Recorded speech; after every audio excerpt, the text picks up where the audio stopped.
کلام ہے، جیسا کہ پچھلی آیت میں بھی فرمایا گیا اور اس آیت میں جو میں اب پیش کرنے لگا ہوں اس میں بھی فرمایا گیا۔ سورہ بقرہ میں اللہ رب العالمین نے ارشاد فرمایا آمن الرسول بما انزل الیہ من ربہ والمؤمنون، فرمایا رسول اس پر ایمان لایا جو اس کے رب کی طرف سے اس کی طرف نازل کیا گیا، اور مسلمان بھی یعنی مسلمان بھی اس پر ایمان لائے۔ ایک اور جگہ اللہ رب العالمین نے ارشاد فرمایا والذین یؤمنون بما انزل الیک وما انزل من قبلک وبالآخرۃ هم یوقنون، فرمایا گیا اور وہ کہ ایمان لائے اس پر جو اے محبوب تمہاری طرف اترا اور جو تم سے پہلے اترا، اور آخرت پر یقین رکھیں۔ اس آیت کریمہ میں تمام قرآن پاک اور پوری شریعت مطہرہ ہے، یعنی متقین مومنین جو ہیں وہ ہیں کہ جو قرآن پاک پر اس کی ہدایات پر ایمان لے کر آئے۔ یہ بھی یاد رکھیے پچھلی کتابوں پر اجمالاً ایمان لانا ضروری، اس کا مطلب یہ کہ وہ ساری کتابیں سارے صحائف جو اللہ رب العزت نے مختلف انبیاء کرام پر نازل فرمائے وہ حق ہیں، سچ ہیں، اور جو اللہ پاک نے نازل کیا تھا یہ اس کے بارے میں اگر بعد میں تحریف ہوئی، بعد میں تبدیلی کی گئی تو ہم اس پہ ایمان نہیں رکھتے، بلکہ ہم اس پہ ایمان رکھتے ہیں جو اللہ پاک نے نازل فرمایا، وہ سچ اور حق ہے۔ اور قرآن پاک پر اس تفصیل کے ساتھ ایمان لانا ضروری ہے کہ قرآن پاک، موجودہ قرآن پاک جو ہے ہمارے سامنے جو ہے مصحف میں جو ہے، اگرچہ اس کی پھر تفصیل اہل علم تفصیل بیان کرتے ہیں کہ صفت الہی کے طور پر جو ہے، اور پھر یہ قرآن پاک جو مصحف میں لفظوں کی صورت میں ہمارے پاس موجود ہے، لیکن میں عوامی انداز میں، آسان انداز میں اگر عرض کروں تو قرآن پاک کے پورے قرآن پاک پہ ایمان لانا یہ اس کا تقاضا ہے۔ اور پورے قرآن سے مراد یہ ہے الحمد سے لے کر والناس تک 114 صورتیں، اور ان کی ہر آیت، ہر لفظ اور ہر حرف پر ایمان لانا ضروری ہے۔ اور اس ایمان ہی کا تقاضا ہے کہ جیسے کہ میں نے پہلے بھی عرض کیا، اس ایمان ہی کا تقاضا ہے کہ اس کو یہ بھی تسلیم کیا جائے کہ یہ اللہ کا کلام ہے، یہ مخلوق کا کلام نہیں ہے بلکہ اللہ کا کلام ہے، اور یہ ہر قسم کی تبدیلی اور تحریف سے پاک۔ قرآن پاک کا ایک اور حق یہ ہے کہ قرآن پاک سے محبت کی جائے، جیسے نبی پاک صلی اللہ علیہ وسلم سے محبت کا تقاضا ایمانی ہے، ایسے ہی قرآن پاک سے محبت کا بھی تقاضا ایمان ہے۔ حضرت قاضی عیاض رحمت اللہ تعالی علیہ شفا شریف میں محبت قرآن لکھی، جو شخص قرآن پاک سے محبت کرتا ہے وہی رسول کائنات صلی اللہ علیہ وسلم سے بھی محبت کرتا ہے۔ حضرت سیدنا عبداللہ بن مسعود رضی اللہ تعالیٰ فرماتے ہیں جو یہ جاننا چاہے کہ اس کے دل میں اللہ پاک اور اس کے رسول کی محبت ہے یا نہیں تو وہ دیکھے کہ قرآن مجید سے محبت کرتا ہے یا نہیں۔ اگر تو اس کے دل میں قرآن پاک کی محبت ہے تو سمجھ لے کہ وہ اللہ پاک اور اس کے رسول سے محبت کرتا ہے۔ اور مومنین صالحین قرآن پاک سے جو محبت کرتے ہیں، محبت دلوں کو مائل کر دیتی، اور جس چیز سے، جس فرد سے محبت کی جاتی ہے اس کی بات، اس کا کلام سننے میں لطف آتا ہے اور دل اور آنکھیں اس کی طرف مائل ہو جاتی ہیں۔ ایک بات یہ بھی ارشاد فرمایا ایمان والے وہی ہیں کہ جب اللہ یاد کیا جائے، یعنی اللہ کا ذکر کیا جائے تو ان کے دل ڈر جائیں، اور جب ان پر اس کی آیتیں پڑھی جائیں تو ان کا ایمان ترقی کرے۔ تو یہ کیا ہے؟ یہ محبت اور قرآن کی طرف جھکاؤ، قرآن سے دلچسپی، قرآن کی لگن، یہ ساری چیزیں کراتی ہے۔ اسی طریقے سے محبت ہی سے ریلیٹ کرتے ہوئے ایک حق قرآن پاک کا یہ بھی علماء نے بیان کیا، قرآن پاک کا ادب اور تعظیم کیا جائے، اور یہ اتنا اہم ادب ہے کہ معاذ اللہ اگر کوئی بے ادبی کرے تو دائرہ ایمان سے بھی خارج ہو جائے گا۔ چنانچہ قرآن پاک نے اپنے آداب و احکام خود بھی بیان فرمائے۔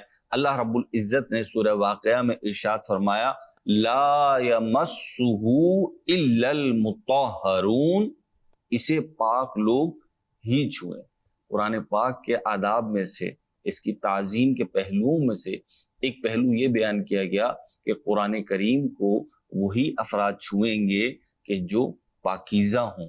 ایک تو پاکیزی باطنی ہے جسے ہم روحانی پاکیزگی کہتے ہیں، وہ اپنی جگہ ہے، لیکن یہاں پہ جسمانی نظافت کی بات کی جا رہی ہے۔ غسل فرض نہ ہو، یعنی غسل کیا ہوا ہو، وضو کیا ہوا ہو، ایسا شخص قرآن پاک کو چھوئے تو یہ قرآن پاک کی تعظیم کا اور ادب کا پہلو خود قرآن کریم نے بیان فرمایا۔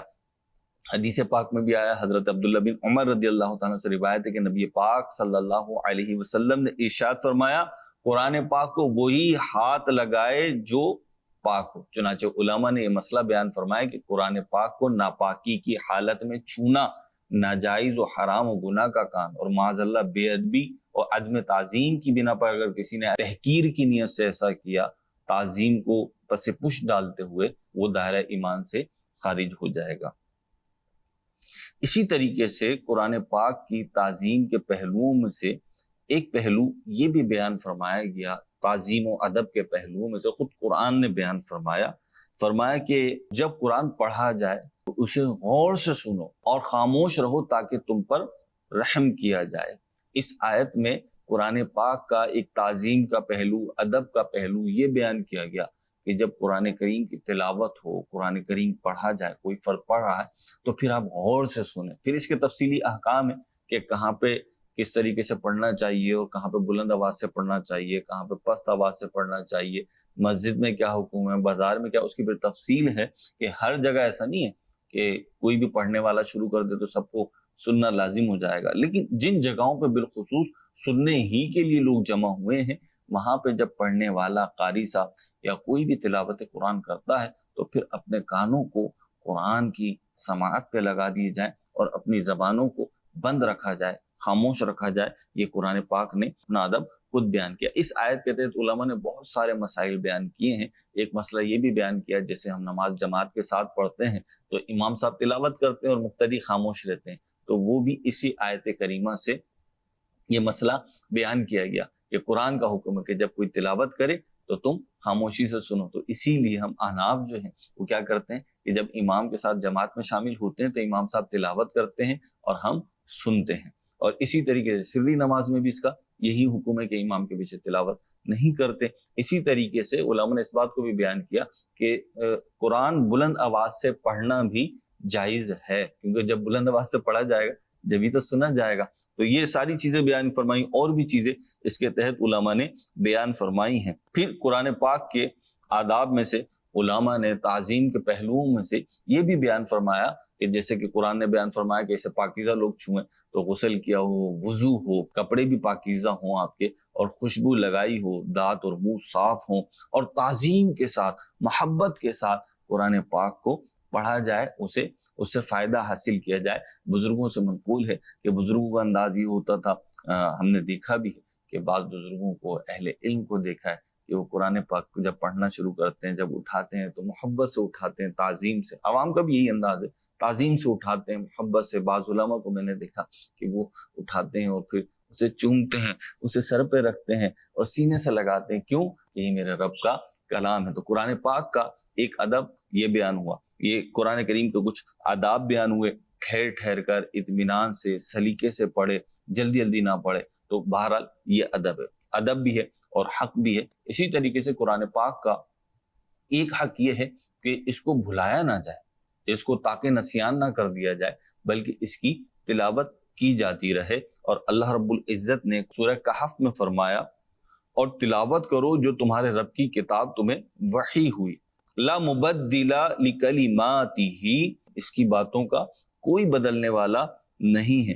اس آیت کریمہ کے تحت مفسرین نے اس نقطے کو بیان فرمایا کہ یہاں یہ پتہ چلا کہ اے محبوب صلی اللہ علیہ وسلم، آپ تلاوت کرتے رہیں، آپ کو حکم دیا گیا کہ آپ تلاوت کرتے رہیں اور اپنے دشمنوں کی، قرآن کے دشمنوں کی باتوں کی پرواہ نہ کریں۔ یقیناً یہ قرآن تبدیل ہونے والا نہیں ہے، اللہ کی باتوں کو بدلنے پر کوئی قادر نہیں ہے۔ اور یہ بھی پتہ چلا اس کے تحت علماء نے ایک مسئلہ یہ بھی بیان فرمایا کہ قرآن پاک کی تلاوت کی جاتی رہنی چاہیے، چاہے سمجھ آئے یا نہیں آئے۔ بعض لوگوں کا کہنا ہوتا ہے کہ جی سمجھ کے پڑھو، تو سمجھ کے بھی پڑھنا چاہیے، یہ ایک اور حق انشاءاللہ آگے بیان ہو رہا ہے۔ لیکن قرآن کریم کی تلاوت کو اپنی زندگیوں میں لائیں، یہ دلوں کا زنگ دھونے والی کتاب ہے، یہ کفر کی گندگی اور گناہوں کی غلاظت کو دھونے والی کتاب ہے، گناہوں کی تاریکی کو نور میں بدل دینے والی کتاب ہے، تو قرآن کریم کی تلاوت کریں خوبصورت انداز پہ۔ اور خوبصورت سے مراد کیا ہے؟ جس کا شریعت نے، جس کا دین نے ہمیں حکم دیا ہے اس کی تلاوت کی جائے اور اپنے دلوں کو نور قرآن سے منور کی جائے۔ اس کی تلاوت میں یہ بھی بیان کیا گیا قرآن پاک دیکھ کے پڑھنا بغیر دیکھے پڑھنے سے افضل ہے، یعنی صرف حفظ کی بنیاد پر پڑھتے ہیں تو ثواب ہے، لیکن جب دیکھ کے پڑھتے ہیں تو قرآن پاک کا دیکھنا بھی ثواب ہے۔ قرآن پاک دنیا کی وہ واحد کتاب ہے کہ جس کو دیکھنا بھی ثواب ہے۔ قرآن پاک کا امتیاز ہے کہ اسے دیکھنا بھی ثواب ہے، اور اس کو چھو کر پڑھنا یعنی مصحف پر قرآن کریم پر انگلی رکھ کے پڑھنا یہ بھی ذریعہ برکت ہے۔ تو اس طریقے سے پڑھیے، اہتمام سے پڑھیے، اللہ پاک ہمیں تلاوت کرنے کی توفیق عطا فرمائے۔ ایسا ثواب حدیث پاک میں آیا، بڑی مشہور حدیث ہے کہ قرآن کا ایک حرف پڑھنے پر، ایک لفظ پڑھنے پر 10 نیکیاں ملتی ہیں، اور نبی کریم صلی اللہ علیہ وسلم نے حدیث پاک میں بطور مثال یہ فرمایا کہ الف لام میم، میں نہیں کہتا کہ یہ ایک حرف یا ایک لفظ ہے، بلکہ الف ایک، لام ایک اور میم ایک حرف ہے، اور یہ 3 حرف ہوئے تو ان پہ 30 نیکیاں ملیں گی۔ تو قابل ثواب بھی کام ہے، اور یہ قرآن کا حق بھی ہے کہ اس کو بھلایا نہ جائے، پیچھے نہ ڈالا جائے، بلکہ اس کی تلاوت کرتے رہنا چاہیے اور اپنے گھروں کو اور اپنے سینوں کو ویران نہ بنائے۔ اللہ تعالی ہمیں قرآن پاک کی تلاوت کرنے کی توفیق عطا فرمائے۔ قرآن پاک کا اس تلاوت کی بات چلیے تو ایک بات یہ بھی عرض کر دوں کہ اسی طریقے سے قرآن پاک کا حفظ کرنا جو ہے یہ بھی قرآن پاک کی ادب، تعظیم، محبت اور اس کے ایک حفاظت کے ذریعوں میں سے ذریعہ علماء نے بیان فرمایا، اور یہ بھی حق ہے کہ امت میں کچھ نہ کچھ افراد اس کو حفظ کرتے رہیں، اور اللہ کی بڑی رحمت ہے اللہ پاک نے قرآن کریم کا یہ امتیاز فرمایا کہ یہ اتنی جامع کتاب چھوٹے چھوٹے بچوں کو بھی یاد ہو جاتی ہے، اور ہر سال رمضان المبارک میں ہم مساجد میں دیکھتے ہیں کہ ہزاروں بلکہ لاکھوں حافظ قرآن جو ہے وہ تراویح پڑھاتے ہیں، ان کے پیچھے کچھ حافظ کھڑے ہوتے ہیں جنہیں سامع کہا جاتا ہے، وہ سنتے ہیں، تو یہ بھی بڑے اعزاز کی بات ہے۔ اور قرآن پاک کا اتنا حصہ یاد کرنا جس کا نماز میں پڑھنا فرض ہے، اتنا یاد کرنا فرض ہے جتنی مقدار نماز میں پڑھنا واجب ہے اتنا واجب ہے، اور جتنا سنت ہے اتنا سنت ہے، اور پورے قرآن کو حفظ کرنا یہ فرض کفایہ کتابوں میں لکھا گیا ہے۔ اللہ پاک ہمیں قرآن پاک کی اس برکت سے بھی مستفیض فرمائے، اپنے بچوں کو، اپنی آنے والی نسلوں کو اس طرف راغب کریں۔ اللہ پاک ہمیں عمل کی توفیق عطا فرمائے۔ قرآن پاک کا ایک اور حق اور بڑا ضروری حق، بڑا ضروری تقاضا وہ یہ ہے کہ قرآن پہ ایمان بھی لائیں، اس سے محبت بھی کی، اس کی تعظیم و ادب کے تقاضے بھی پورے کر رہے ہیں، اور کچھ نہ کچھ کبھی نہ کبھی اس کی تلاوت بھی کر رہے ہیں۔ لیکن اس کے ساتھ ایک بہت اہم حکم جو ہے وہ یہ ہے کہ قرآن پاک میں غور و فکر کی جائے، کیونکہ کتاب ہدایت ہے، ہماری ہدایت کے لیے آیا ہے، تو ہم یہ سمجھیں کہ ہمارے رب نے ہمارے لیے اس میں کیا احکام اور کیا باتیں بیان فرمائی ہیں۔ قرآن کریم میں اس بات کو بیان فرمایا وَأَنزَلْنَا إِلَيْكَ الذِّكْرَ لِتُبَيِّنَ لِلنَّاسِ۔ سورہ نحل میں اللہ رب العزت نے فرمایا اے حبیب ہم نے تمہاری طرف یہ قرآن نازل فرمایا ما نزل الیہم ولعلہم یتفکرون، تاکہ تم لوگوں سے وہ بیان کر دو جو ان کی طرف نازل کیا گیا ہے، کہ تاکہ لوگ اس پہ غور و فکر کریں۔ ایک اور مقام پہ فرمایا کذالک نفصل الآیات لقوم، ہم یوں ہی آیتیں تفصیل کے ساتھ بیان کرتے ہیں غور کرنے والوں کے لیے۔ کس کے لیے بیان کرتے ہیں؟ غور کرنے والوں کے لیے۔ اسی طریقے سے کہیں اولو الالباب فرمایا، کہیں دیگر الفاظ ارشاد فرمائے، جن سب کا حاصل اور خلاصہ یہ ہے کہ قرآن پاک کے اوپر، قرآن پاک کی تعلیمات میں، قرآن کے احکام میں، قرآن کی باتوں میں غور و فکر کیا جائے، اور یہاں سے ہدایت کے اور ابدی فلاح کے وہ مدنی پھول اور وہ موتی تلاش کیے جائیں، لیے جائیں، کہ جن کے ذریعے سے ہماری دنیا بھی سلامتی کے ساتھ گزرے اور ہماری آخرت بھی کامیاب اور کامران ہو، اور ہم بارگاہ الہی میں سرخرو ہو سکیں۔ تو قرآن پاک پر غور کریں۔ اب غور کیسے کریں؟ پہلے تو تلاوت کریں اور پھر غور بھی کریں۔ غور کیسے کریں گے؟ اس کے لیے میں آپ کو عرض کرتا چلوں کہ الحمدللہ دعوت اسلامی کے اشاعتی ادارے مکتبۃ المدینہ نے قرآن پاک پہ بہت سی کتابیں شائع کی ہیں، تو وہ کتابیں پڑھنا شروع کریں. جیسے کنز الایمان ترجمہ قرآن کے ساتھ خزائن العرفان ایک مختصر حاشیہ ہے، ایک ہی جلد میں قرآن پاک بھی ہے، ترجمہ بھی ہے، اور اس کی مختصر سی تشریح، توضیح اور وضاحت بھی ہے. تو یہ پڑھیے. اس کے ساتھ ساتھ اللہ توفیق دے تو مفتی قاسم صاحب نے بہت ہی آسان اور سادہ انداز میں دور حاضر کے تقاضوں کو پیش نظر رکھتے ہوئے عوام کی سہولت کے لیے ایک تفسیر لکھی ہے جس کا نام ہے تفسیر صراط الجنان. یہ 10 جلدوں کا سیٹ ہے، تو یہ بھی مکتبۃ المدینہ سے حاصل کر سکتے ہیں. اور اسی طریقے سے ایک بڑی پیاری کتاب ہے، اگر آپ چاہتے ہیں کہ قرآن پاک میں غور و فکر کا ہمارا انداز بڑھے اور ہم اس کو سیکھیں، تو ایک کتاب بڑی پیاری ہے، اس کو پڑھنا شروع کیجئے. مختصر بھی ہے، تو انشاءاللہ آپ کی دلچسپی بڑھے گی تو آپ دیگر چیزیں بھی پڑھیں گے. اس کا نام ہے عجائب القرآن و غرائب القرآن. عبد المصطفیٰ اعظمی رحمۃ اللہ تعالی علیہ کی یہ کتاب مکتبۃ المدینہ سے شائع ہوئی ہے. اللہ پاک توفیق دے تو خرید لیں، اور ہماری ویب سائٹ پر اور یہ ہماری جو مختلف سوشل میڈیا اپلیکیشنز ہیں ان کے ذریعے بھی آپ اسے ڈاؤن لوڈ کر سکتے ہیں. ایک اور حق قرآن پاک کا یہ ہے کہ آپ نے تلاوت کی، آپ نے اس کو سمجھا، اب سمجھنے کے بعد بھی عمل بھی تو کرنا ہے نا. قرآن پاک کتاب عمل ہے، اور قرآن پاک نے تو اس بات کی مذمت فرمائی ہے کہ تم وہ بات کہتے ہو جو کرتے نہیں. تو قرآن پاک ہم تلاوت کر رہے ہیں، ہم اسے پڑھ رہے ہیں، ہم اس میں غور و فکر کر رہے ہیں، تو معاملہ کیا ہے؟ معاملہ یہ ہے کہ بھائی اب اس پہ عمل بھی تو کرنا ہے. قرآن پاک کا تقاضا ہے، اس کا حق ہے کہ ہم اس پہ عمل کریں. اللہ رب العزت نے قرآن پاک میں ارشاد فرمایا، اور یہ برکت والی کتاب ہم نے اتاری. کس نے اتاری؟ اللہ پاک نے نازل فرمائی. فرمایا ہم نے اتاری تو اس کی پیروی کرو، یعنی اس کے احکام پر، اس کے جو اوامر ہیں، نواہی ہیں، ان کی رعایت کرو. جن چیزوں کا حکم دیا ہے ان پہ عمل کرو، جن چیزوں سے بچنے کا حکم دیا ہے تو ان سے بچو.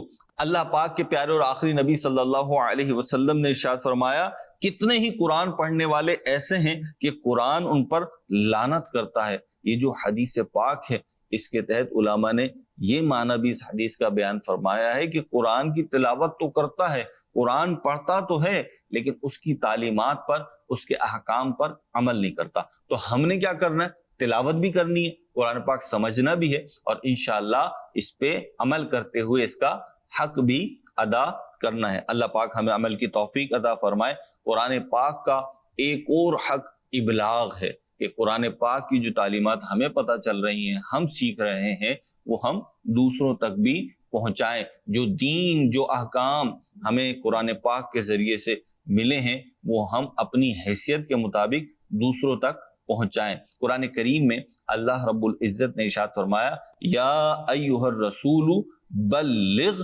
ما انزل الیک من ربک.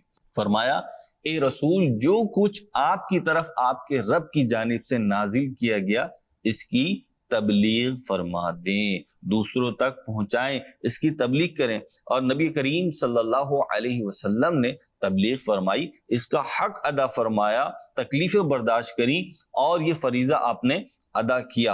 اور جب نبی کریم صلی اللہ علیہ وسلم دنیا سے رخصت ہوئے اور آپ کے بعد اب کوئی نبی نہیں آنا، آپ اللہ کے آخری نبی ہیں، آپ کے بعد کسی قسم کا کوئی نبی نہیں آنا، تو خود نبی پاک صلی اللہ علیہ وسلم نے امت کو فرما دیا، بلغوا عنی ولو آیا، میری طرف سے پہنچا دو اگرچہ ایک ہی آیت ہو. تو اس حدیث مبارکہ سے پتہ چلا کہ ہمیں اب یہ دین کی بات، قرآن کی بات اپنے سیکھ کر خود سیکھنی ہے، اور پھر جو سیکھ چکے ہیں کنفرمیشن کے ساتھ، اتھینٹسٹی کے ساتھ، اسناد کے ساتھ، وہ ہمیں آگے پہنچانی ہے. ایک اور حدیث میں اس بات کی ترغیب دیتے ہوئے فرمایا، خیرکم من تعلم القرآن وعلمہ. فرمایا کہ بہترین وہ ہے کہ جس نے قرآن سیکھا اور دوسروں کو سکھایا. اللہ پاک ہمیں قرآن کے حقوق کی، اس کے آداب کی رعایت کرنے کی توفیق عطا فرمائے. آج گفتگو قرآن پر ہوئی ہے.